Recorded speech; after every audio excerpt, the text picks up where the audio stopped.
Hey guys, welcome to Jurassic World. Now, earlier today we just got done watching Guardians of the Galaxy Volume 2.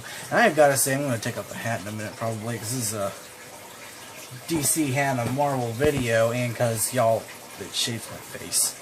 But anyway, let me turn this down a little bit. I got to keep the fan running. I got no air back here, so... Anyway, let's go on with the non-spoiler review. This movie was awesome. Now, I'm going to say this. It has got very few flaws. I noticed in the beginning, but by the time the movie ended, I hardly remembered the flaws in the movie, which I think would be some parts of the comedy, but not all of it. Some of it is just really cartoony jokes, but it's nothing really serious. I mean, I'll get to that in a minute. Let me write that down, actually.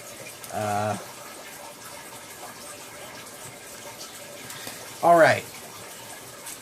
Also, the music was really good in this movie, too.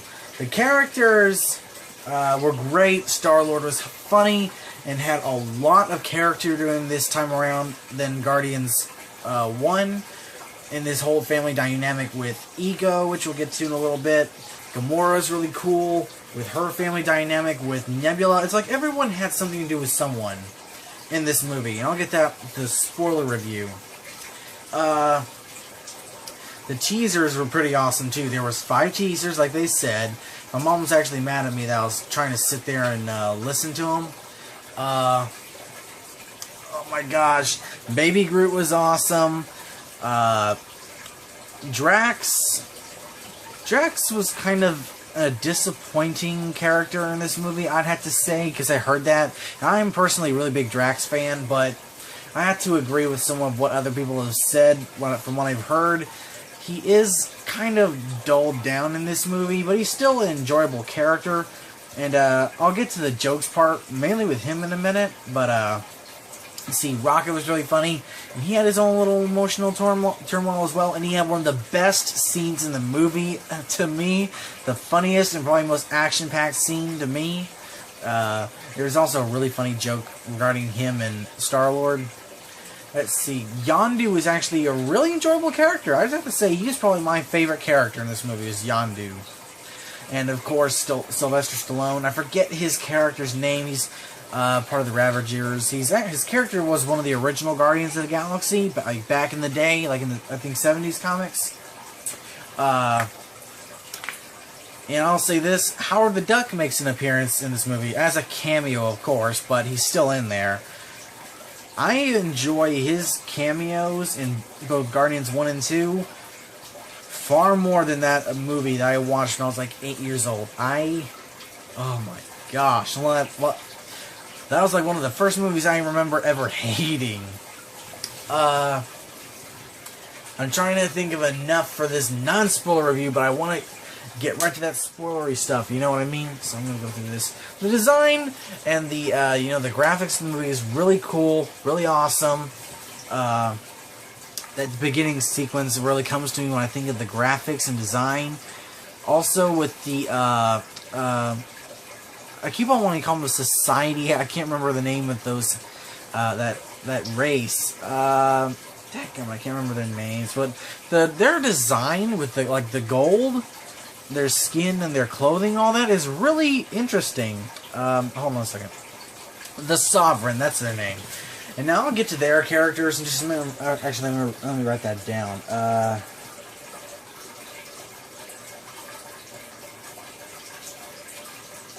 You remember that for later. The Sovereign had a really cool design, and their characters in the movie, I have to say, were really interesting. Let's see.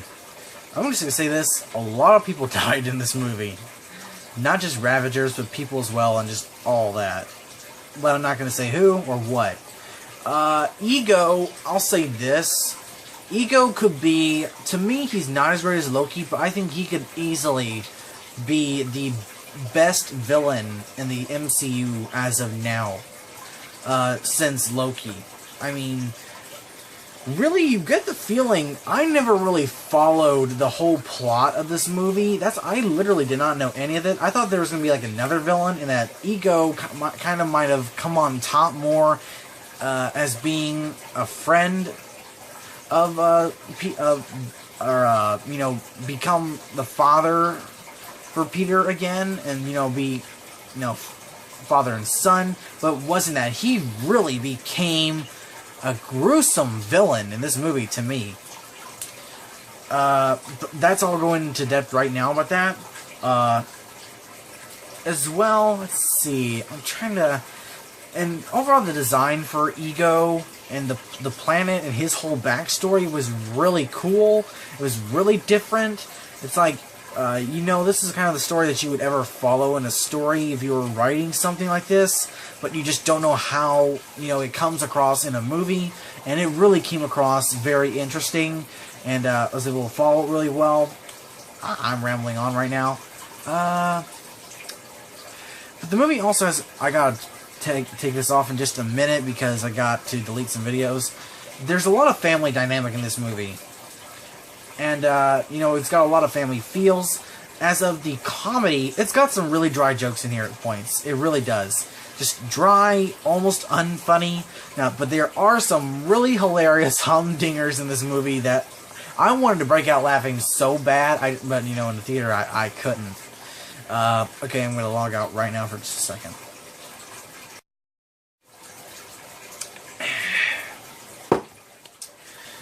Anyway, guys, I just really can't think of anything. All in all, I'll go ahead, and this will be my score for the movie. All in all, with the jokes and everything and the comedy, I will spoiler review in a second. It's not really much of a spoiler, but if y'all want to hear more about it, it's the first thing I'll get to as soon as I reveal the score I give for this movie. And I give it... I really want to give it 9 stars, but I think I've got to give it about 8.5. Really, 8.5 out of 10 stars. It's a great movie. It's hilarious. It's got a lot of heart and drama in it. It's got just... you have so many different stories going on, and for most movies it doesn't work, but it really works in this movie to just follow these different... stories. Now, I have to say that the Star-Lord, Gamora, and Ego, you know, their whole crew story, it wasn't really in-depth for me in the first half, but the Yondu, Groot, and Rocket's story really is great throughout the whole movie, while Star-Lord, Gamora, and Ego's line kind of is dull for the most part, I'd say, until the second half. But, you know, it's funny. I really had something going there just a minute ago. But I gotta give it that. The characters and the actors were great in this movie. However, I think the writing kind of could have been better at points. You know, you got possibly the best MCU villain yet, or besides Loki. We're not gonna I mean, there's no way Whiplash or Mandarin or Ultron could ever beat possibly Ego or Loki, except Hela. I think if everything goes well this year, I think the best of villains we could have are Loki, Ego, and Hela. Could be the best villains of the MCU so far. I feel like I had some... I can't think of it, but we'll go ahead and get on with the spoiler review. So if you don't want to hear any spoilers, then log out right now. So, if I think of anything, I will put it in the comment section down below, or I'll put a link in there to a time where you can check back in where... screw it, I'll just add it in. I'll add it in right here. For future me. But, first off, I'll start with a comedy. Now, in the beginning, the comedy is not great, and it doesn't really get too much funnier till the second half of the movie. But, you know, you still got some humdingers in there. But for the most part in this movie, I'll have to say this. For Disney, there was a lot of sex jokes in this movie. A lot more than I ever expected, and mostly they were from Drax. And but I have to say, first I do find those jokes funny, but I have to say, there was a lot of them for a Disney property. Some of them didn't even feel needed, but still funny. Let's see. I think one of my favorite joke, well, second favorite, hard to tell between these two. My favorite two jokes are in the first one where they're contemplating what to call Rocket, and Quill calls him a trash panda, and they don't know whether that's bad or worse, and he goes up, and Quill says it's worse. It's so much worse, and then he goes off on him. Second favorite joke is when they're going over. Now this dude's name is literally Taserface, and he thought it was a good idea to name himself, but everyone's giving him crap for it now because of Rocket. Rocket's being a douche. Think it's so funny, and then he goes off and says something, it's just unexpected. He goes, at least it wasn't scrotum face or something like that, and that's when everyone lost it. It is funnier in the movie, but the comedy was really dry at points. That's what I was thinking. In the beginning of the movie, you literally have Rocket and Quill going back and forth about who's a better pilot, and how Rocket would stick a turd, literally that's what they call it, a turd in his in Quill's pillow. It wouldn't be his, it'd be Drax, and then Drax goes on with the joke and says, "I am notorious for making big turds." And that's like possibly the worst, but just kiddiest joke ever I have ever heard in a movie to be said in something like this. But there's a lot of jokes in here. You have Drax ask, he asks Ego, and you get to this part with, he's saying how he came into existence, and he asks him, do you have, Wang? It catches you off guard so bad, and then you got Gamora and Quill just asking him, "What's wrong with you?" And it's funny for the most part. It sounds like something my mom would ask my sister, because she's the one that makes those kinds of jokes more than me. I'm trying to think of any other possibly really funny ones that can come to me, but we'll get on with it. Overall, the story, we'll get on to the story now. Story was really funny, or really good. I mean, basically, Gamora and Nebula have their own story where they're fighting at each other. Nebula wants to kill Gamora because of the pain Thanos inflicted on her, and Gamora just doesn't trust Nebula, and in the end, it's all happy for the most part. And then you have Drax and Mantis. One of the worst things I see Drax do is literally have Mantis pet Rocket and on purpose, and then Rocket comes around and bites her hand. And you see her as a character getting upset over this, but then she just sucks it up because he's laughing at it, and you're thinking, man, you are just the biggest douche right now. And then throughout the movie, he's calling her ugly, and then he supported her, and then, well, I really did not expect her to actually do it. That kind of stuff. You're beautiful on the inside. Just being a total douche to Mantis. And overall, she does more in this movie than him. He hardly even offers comical relief. Oh, there was another joke about him talking about how his race talks about the impregnation of their species and all that, and him and his wife and what thinking about her does to him. Just a lot of dirty jokes in this movie. For a Marvel movie, for a Disney movie, I keep saying, but, But I missed it. And then you got Groot. Groot doesn't really have anyone else. He's just there, and he's he's being supportive of everyone else and just being his own little character, being funny. It's hilarious when he you see it in the trailers, and he throws off the one Ravager, and you find he's got a reason to do that because in the movie they capture Rocket. They take Yondu hostage. The other Ravagers do because they're sick of him being soft. Nebula shot off his crest, basically. I'll get to all that in a minute. They do that, and they're in a cage, and they beat up little Groot. It's funny, and there's another joke right here. He's the Taserface, as I mentioned earlier, basically says that Groot's too adorable to kill, and so they have him put in a little Ravager suit, and they end up kicking him and stomping on him and beating the crap out of him, and then pouring alcohol on him and all that. And so you really feel no guilt for that Ravager that he throws off, and it's hilarious. And the beginning to this movie has one of the best scenes with Groot, and it's funny. It's him dancing to a song. I forget the name. I forget the song right now, but he's just dancing as he's basically getting lucky while this space monster is not smashing him. And then you got everyone else kind of just trying to get him out of there, but at the same time fighting.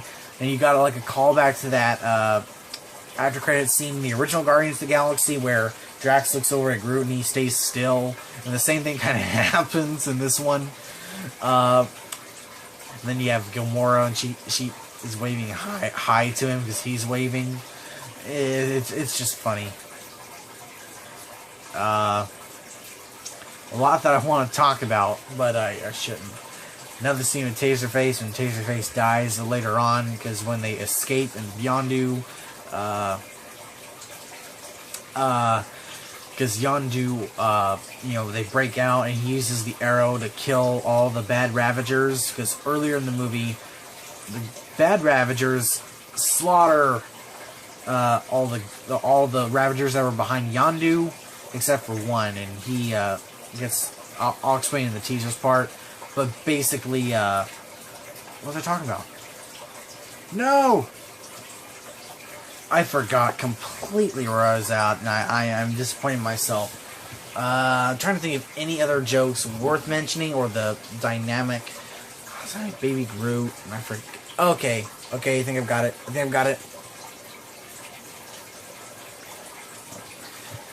Alright, trying to think of any other hilarious jokes. Oh, you got some really funny jokes of Star-Lord, talking about how if he had the power of a Celestial, he would basically build a bunch of 80s retro stuff on the planet. Like a statue of Skeletor, Pac-Man, and some woman, I forget her name, but I know she plays in Knight Rider? I forget. But, and I'll spoil this part when Ego is fighting Star-Lord.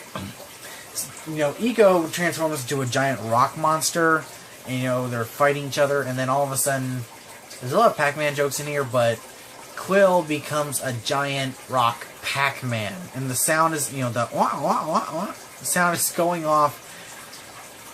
That was probably one of the most hilarious scenes in the movie for me. But I think I've gotten through the jokes and the characters. Overall, the character dynamic... but frankly, let's go ahead and get into the characters in depth, or the story. So let's do Star-Lord and Ego at the same time. So Quill hasn't really changed much since the original movie. He's funny and all that, but I just really want to get into the story. Frankly, because nothing really happens to him as a character until we get to Ego. And he's contemplating, whether Ego's really his dad or not. And then when he finally finds out that he is his dad, he just, he wants to be with his blood, with his dad mostly, disregarding the Guardians, his family for the most part. And then, we go down his history, that basically Ego got together with his mom and planted a pod there, and had Quill, in hopes of bringing him back to his planet one day, but only we discover And he also says the reason why he left his mom was because he couldn't bear to see her, die. But, he's basically, I'm going to go through this part first. They were really, before this, building up a lot of the, suspense for a few minutes, with Mantis contemplating whether to tell them what's wrong or not. And you're really wondering, what's going on? And then all of a sudden, Gamora and Nebula, after they have this big fight, Nebula basically tries to kill Gamora, and they brawl it out. And there's really funny stuff with Nebula and the Ravagers. That was what I was going to say. Taserface. Basically, when they escape, Taserface dies, but before he dies, he sends a message to the Celestials who are hunting the Guardians that I'll give you the coordinates to Yondu's ship, but you have to tell them that the one who gave them their position was Taserface, and the Celestial basically just laughs at him as the ship explodes. I'll get to Celestials in a minute. But anyway, they discover a cave full of skeletons. And I thought, well, maybe this is where he's created life and then destroyed it over and over again. Like that, to feel more superior. But no, we discover that he... I'm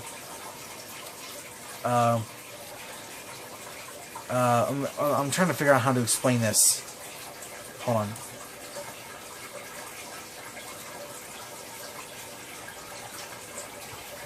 Okay, I want to write that down. Hold on, I hear them coming. Okay, so basically, we find out that those are... No, sorry, I'm trying to figure out how to explain this right.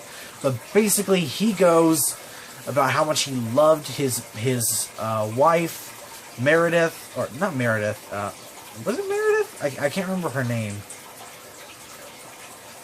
But he's showing Quill his power and all that, and the power of a Celestial. And, through a few minutes, there's a funny moment earlier, too, where Quill is practicing being a Celestial, and they're actually playing a game of catch. And it's where, they discover there really are blood, and, there's... You can tell the emotion in Quill, because, he's emotional, because he finds out this is his dad. But basically, back to this moment... They're going over the power, and he goes, I'm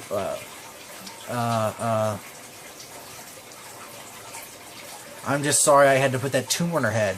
And then that was mind-blowing moment in the theater. And I mean, you're like, this is the moment I just flat out kill you.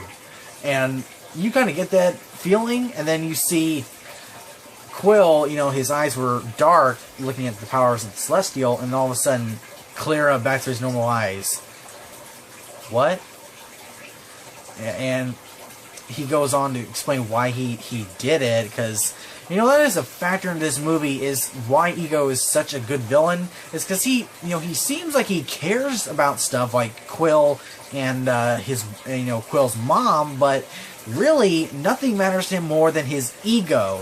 Ego's ego. But basically, this is the point where Quill loses it. He gets his guns and blasts Ego. And Ego loses most of his body matter. And then Ego basically loses it with Quill and traps him and threatens to use him as basically a battery for the next 1,000 years in order to conquer all of these planets by basically being somewhat like a parasite, covering these planets in basically his matter through these pods who are growing into... And when it happens to Quill's town, it kind of reminds me of the Blob movies. It just engulfs, and then a lot of people die during the scene. It crashes a Dairy Queen and all that. But it kind of gets like that, and I'm going to leave that alone. So much I want to cover, so much. But I think if we've covered Ego and Star-Lord good enough, and I think we covered their characters great enough, Ego is just such a great villain for this movie, and I think he's the best villain we could have gotten throughout the MCU so far, except for Loki. We covered Gamora, covered Rocket.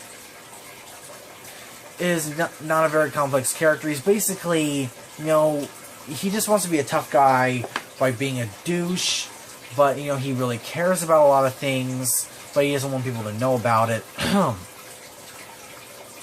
like that. But he just does not like the thought of how he came into his existence and how he's treated for it. But that's about it with Rocket. He doesn't want to show his feelings and all that. And it's much better if you see it in the movie. You get a better depth of it. We covered Baby Groot. We covered Taserface for the little bit. Yondu. Okay, Yondu. We'll cover Yondu's character really quick, which is a major spoiler in just a minute. Yondu just seems like in this movie he has a lot of regret. He regrets that he brought Quill and all those kids to Ego. He didn't bring Quill to Ego because in the first movie, and he even explained to Quill, he did it just so he could be a good thief. Have a little guy. But really, you kind of get this feeling that he did this out of guilt. He brought all these kids against the Ravagers' code to Ego, not really caring, just getting the money, and then discovering that he brought all these kids to be murdered by Ego, their dad, and his guilt just got to him, and so he did not deliver Quill to Ego, which was for the best. But you really get that feeling, and he's denounced by his fellow Ravagers, by Stallone's Ravager. I forget his name. He basically will never become. He will never have like a Ravager funeral. He won't have a legacy after him, which he does, in fact, in the movie. And you really get that he's trying to redeem himself. In the first part of the movie, it's just business as usual. I'm going to keep being a Ravager, even though I'm not a true Ravager anymore. And then you get to the second part where he's just regretful and he wants redemption. When he saves Quill and all that, and saves Rocket, and explains to Rocket why he needs to quit being the way he is, because you're going to end up like him. And it's really funny how he calls him calls Groot Twig in the movie. You also, at the end of the movie, you really start to see the father figure. He may have not been the best guy to raise Quill, but at the same time, he did his best for Quill under the circumstances. 1 second.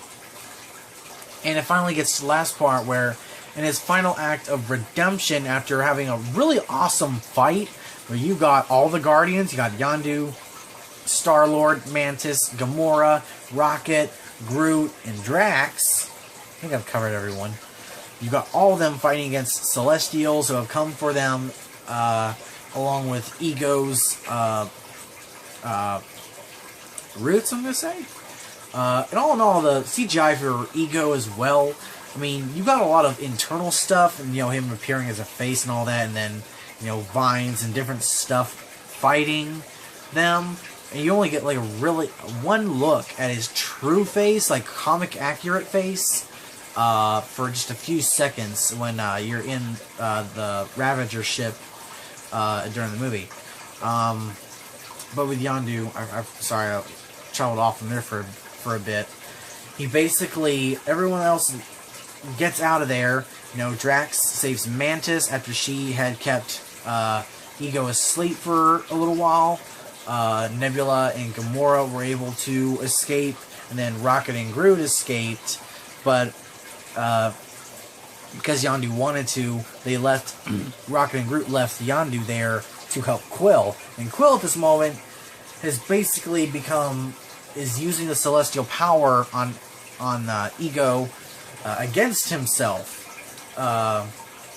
and it's really cool battle, like Superman-esque. I'd say this battle was better than Superman versus Zod, because you see all the damage and that no one dies. I mean, seriously, Superman, why did you smash so many buildings? I'm not gonna get into DC right now. Sorry, my throat's drying up.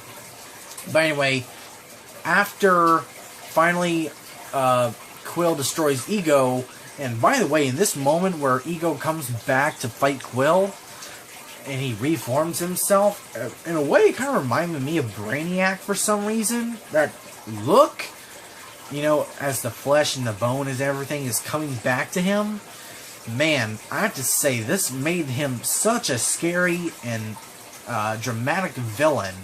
Because that's what he is compared to Loki. He's dramatic and effective for this movie, unlike other villains like Whiplash and Yellow Jacket.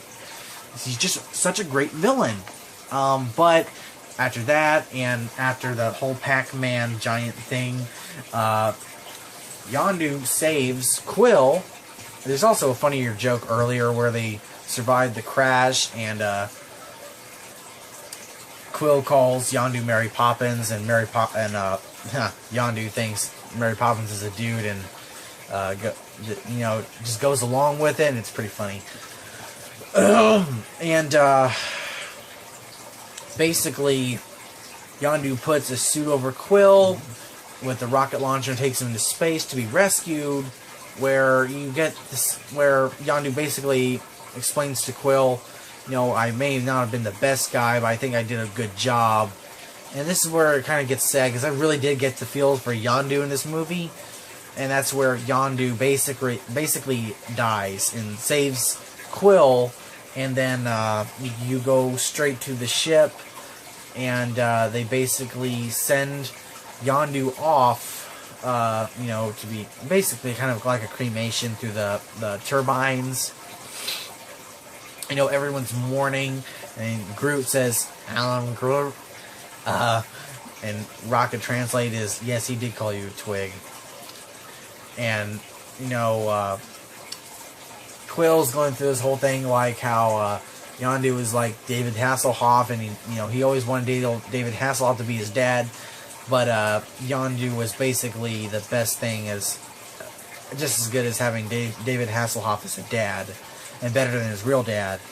And that's a whole thing earlier, like Ego took the form of someone that looked like David Hasselhoff to, for the 80s and all that, and that's when and they're going through the whole thing of him and his, procreation of all these different species in order to get kids with celestial genes, and that's why there were so many dead bodies in the cave, was because none of them contained the genes, only he did. But basically, it's this whole mourning point. Then you get Gamora and Nebula, and they kind of hug it out for a little bit. And everyone's just mourning. Basically, Drax and Mantis keep themselves. And then, all of a sudden, all the Ravagers show up, and they give a Ravager funeral for Yondu because Rocket sent off the signal about what Yondu did, and basically that was enough to reconcile himself as a true Ravager. And the morals of the original Ravagers, because the Ravagers were kind of like the original Guardians of the Galaxy, in a way, before they went off on their different ways. And this actually later unites them, and I'll explain that in a minute. But basically, that's how it sends off. Fireworks and all of that. The funeral, and everyone's kind of just keeping to themselves, like, mission accomplished, we save the galaxy again. Yondu's gone, but that's how it is, and that's about how the movie went. It was really good. It had some really funny scenes of Groot fighting these little dinosaur alien things. I forgot the names of them. You got great Easter eggs like Cosmo the space dog, and then Howard the Duck, of course, and then Stan Lee, who is standing with Watchers, and that's in movie. I'll get to them in just a minute as well. And the last characters I think I'll cover, because I think I've covered the story well enough. Mantis is such an odd character. Excuse me. At some moments, it just makes you want, I wouldn't say cringe, but almost like cry with her, because she looks like she's in such pain dealing with these people, especially Drax, because he has Rocket bite her hand, and she looks like she's getting generally upset at most of these points, with him calling her ugly and all that. She's learning about all this because she's never talked to anyone else except Ego, And, you know, it's like a negative first experience, but yet she's enjoying it so much. But really, she does more than Drax in this movie. I mean, she keeps Ego asleep through most of the fight. She enters a lot of comedy relief between, you know, Quill and Drax and Gamora. She's constantly saying how adorable Rocket is and how adorable Groot is. That's about it with her character. Let's see, the Celestials in this movie, which are kind of like the second villains, they're basically, you get the feeling from them, they're a bunch of rich, like, spoiled rich kid kind of feeling. They're all supposed to be perfect. You know, they take the offense to anything. They're basically liberal millennials. Basically that. In gold. But basically like that, and they're self-conscious, and I had another word, but I can't get to it right now. You know, they're willing to risk everything just to get the Guardians, because the whole kickstarter of the whole thing was because Rocket had to steal some batteries, which just so happened, thanks to story, were turned into a bomb to destroy Ego. But that was that, and I forget her name, the Queen. But the Celestials were pretty interesting as villains, because they're just all a bunch of douchebags, and it's kind of funny how they interact with each other. If one fails, they're going to berate them and all that.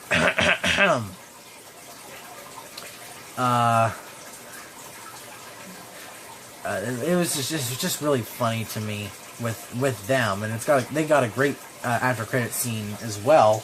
And then let's see, I think we've covered everyone. Howard the Duck is in for a few seconds during the beginning of the movie. Now, the last one, and that's the Watchers and Stan Lee. During one scene in the movie, Stan Lee is sitting on a rock chair in space. I don't know what else to call it, with 3 Watchers. Now, I don't know. I thought that Fox owned the rights to Uatu, or was it Fox owns the rights to Uatu the Watcher, the Watcher of Earth. I think, unless they made a deal for, you know, Watchers and Ego, because they were both Fox properties. So it'd be interesting if they were brought into this deal for Guardians of the Galaxy 2. So that's really interesting, because they looked really cool in the movie, and that was a really cool, because me reading the Marvel Comics, you know, you see the Watchers at some points, they're just these ancient beings who do nothing but watch over the universe. They don't interrupt anything, they just watch. They kind of document everything. So that was really interesting, and they're just listening to Stan Lee, his character, talk, which kind of makes you think that maybe this fan theory is true, that he's a Watcher in disguise, and he's just going off telling stories and all that, his normal Stan Lee. But I think that's it, guys. And we'll go into, real quick, we covered everything except deaths. Basically, a bunch of Ravagers died. The good Ravagers died when the bad Ravagers killed them, and then you got the, you got bad Ravagers die when Yondu finally gets out and kills them all with the arrow, and then Baby Groot and then Rocket. And then, of course, Taserface when he's blown up. Then you got all these different people on planets, aliens, and then on our city, which a bunch of people are taking pictures of this cloud, this formation caused by the seed from Ego. You know, so many people are basically squashed and crushed by this thing. You know, for some reason, being squashed or crushed or suffocated seems like such a horrible death to me. But that's about it as deaths-wise. Also, one of my favorite scenes I forgot to mention was with Rocket, when he's basically fighting against the Ravagers in the beginning of the movie, when Yondu was still in control. He's basically blowing them up one place to another. They don't...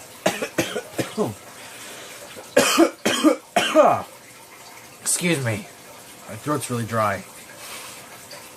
But, you know, that was pretty funny. You know, he's taking these people out in a hand-to-hand combat with guns, and he's jumping from tree to tree. So that's pretty cool to me.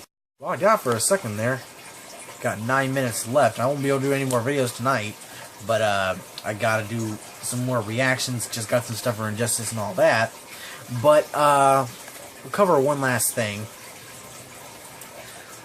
Put on my hat. That is the teasers. Okay, so the first teaser we get, well, the after credit scene in this, I should say. First one is with Drax and this one Ravager. I forget his name, but he basically has Yondu's crest on and Yondu's arrow, which they were able to salvage.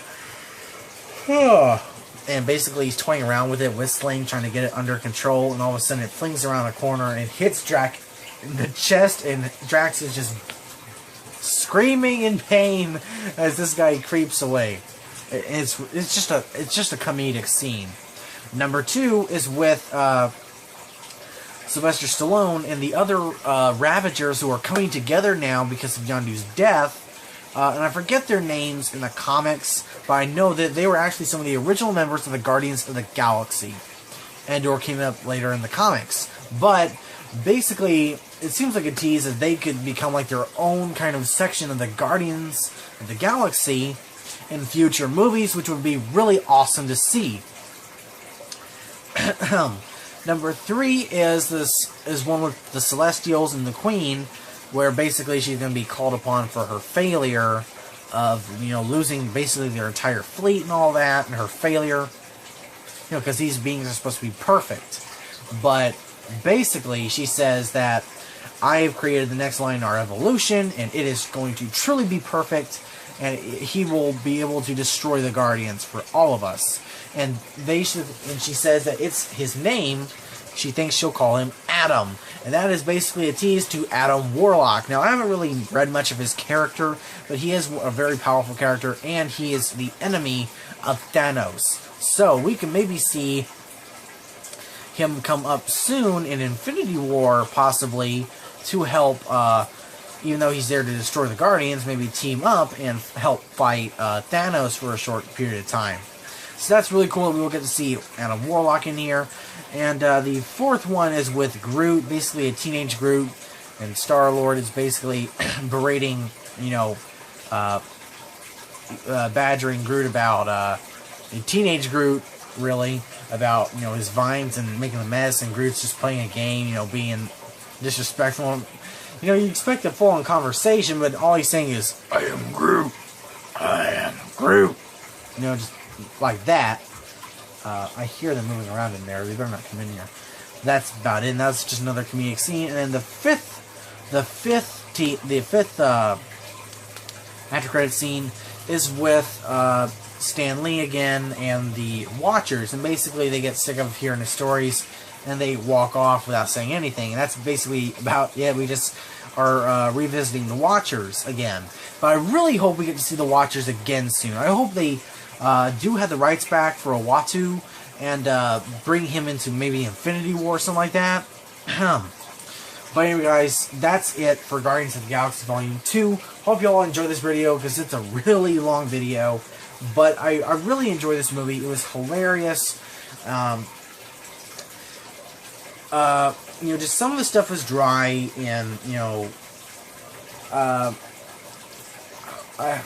I don't know really what to call it, but for the most part, it's just a really enjoyable movie. And I know a lot of people say it feels like another, just like same feeling as Guardians. I didn't get that at all. I felt like it was a completely different movie, but some elements did retain from the original Guardians of the Galaxy.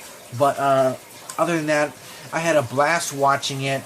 And also, when we first got in there, I loved seeing the Planet Hulk. Or I keep saying Planet Hulk, but the Thor Ragnarok teaser on the big screen, that was awesome when Hulk came in on the big screen, man. And then, of course, The Mummy, which I'll have to get to tomorrow. I'm going to do some videos on The Mummy soon. And then, what else do we have? I don't think we had Spider-Man Homecoming. It was Hulk. What else?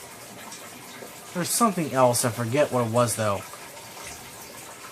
But anyway, guys, thanks for watching. Stay tuned for more videos.